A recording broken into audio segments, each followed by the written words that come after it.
Salut à tous, bienvenue dans cette nouvelle vidéo. Kylian, franchement, tu peux pas nous faire ça. Pas après tout ce qu'on a vécu ensemble. Hein? Rappelle-toi, toutes ces nuits, toutes ces épopées. À Munich, à Barcelone, en Angleterre. C'était le bon temps, Kylian. Et là, t'es en train de faire tout foirer.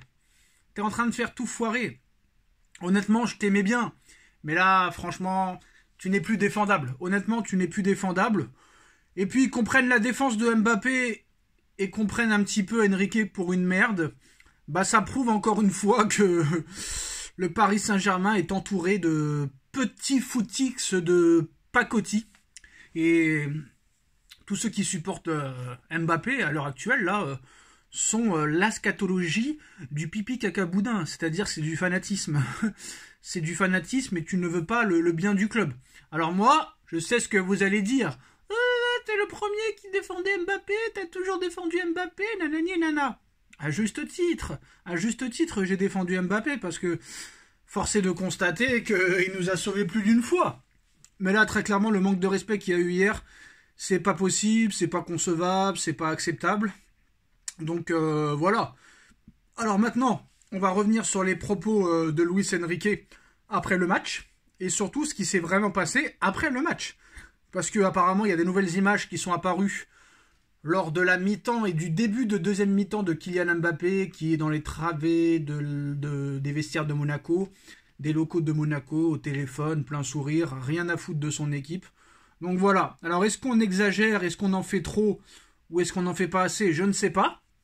Enrique qui nous expliquer ma gestion de Kylian Mbappé, je ne vais pas entrer dans ce jeu, je suis un professionnel et ce que j'ai dit à vos collègues et ce que je vais répéter jusqu'à la Real Sociedad, il n'y a aucun problème, c'est simplement gérer une situation de la meilleure manière, de la façon que je pense être la meilleure, rien d'autre. Donc voilà la première réaction. Bon, après voilà, c'est avec une simple phrase que Luis Enrique a annoncé à Kylian Mbappé son remplacement à la mi-temps, et ce, sans lui donner la moindre explication.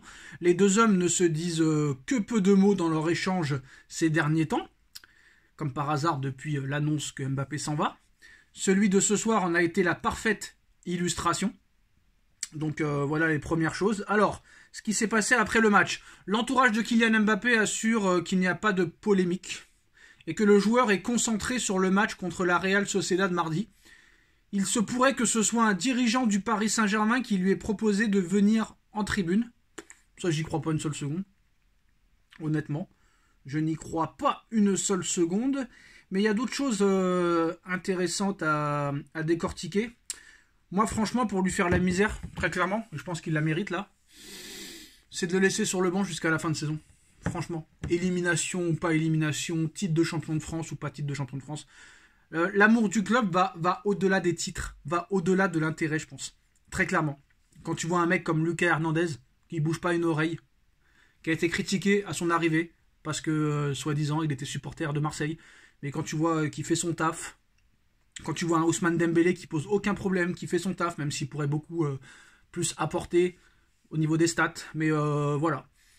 Au lieu de parler de la bonne performance de Lucas Beraldo, de la bonne entrée d'Ousmane Dembélé, de la masterclass de Donnarumma, on parle de Mbappé. Alors les proches de Kylian Mbappé déclarent qu'il n'y a aucune polémique, d'accord? Mais des discussions ont eu lieu après le coup de sifflet final entre l'entourage de Kylian Mbappé et certains dirigeants du club. Alors il n'est pas certain qu'elle change grand-chose à la nouvelle politique et philosophie de la gestion de Luis Enrique, cependant, aux yeux de Luis Enrique, toute cette excitation ne serait que de passage. Alors il y a une énorme bombe sur Enrique dans quelques minutes, mais là je pense qu'ils l'ont en travers de la gorge, surtout son clan, parce que je pense que vraiment Luis Enrique est capable de gâcher la fin de saison de Mbappé. Voilà. Alors Mbappé, je suis dans le football, Kylian Mbappé... Enrique concernant la sortie de Mbappé, je suis dans le football depuis assez longtemps, tout est important dans ce genre de match, tôt ou tard on va devoir jouer sans lui, je dois agir selon ce que je juge le mieux pour l'équipe, on doit s'habituer sans lui. Donc voilà, ça veut bien dire que tu fais plus partie du projet, très clairement, voilà, t'as voulu faire le beau, Après la sortie, t'étais plus grand sourire, t'as fait la tournée d'adieu, tu t'es pris pour Beyoncé, tu t'es pris pour Jay-Z. Bah maintenant voilà, il faut assumer et quand tu vois que là très clairement, on a enfin le droit, j'ai envie de te dire, hein, un entraîneur qui ose prendre ses responsabilités lorsque le club en a besoin. Alors certes, au niveau du jeu, c'est catastrophique, mais la gestion, ceux qui me disent que la gestion de Mbappé est catastrophique, je suis pas d'accord. Je suis pas d'accord. Mbappé au PSG, il y a eu beaucoup de polémiques, hein, penalty gate, bien manger, bien dormir, bon ça c'était vrai.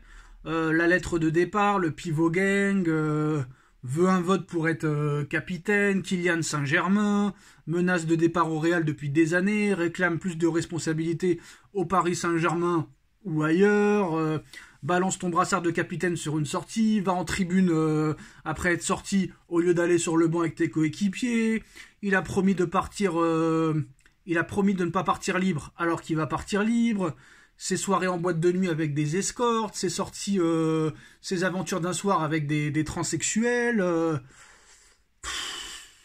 C'est compliqué, vraiment c'est compliqué. Donc voilà. Maintenant, les propos de Daniel Riolo. Alors lui, franchement. Les propos de Daniel Riolo.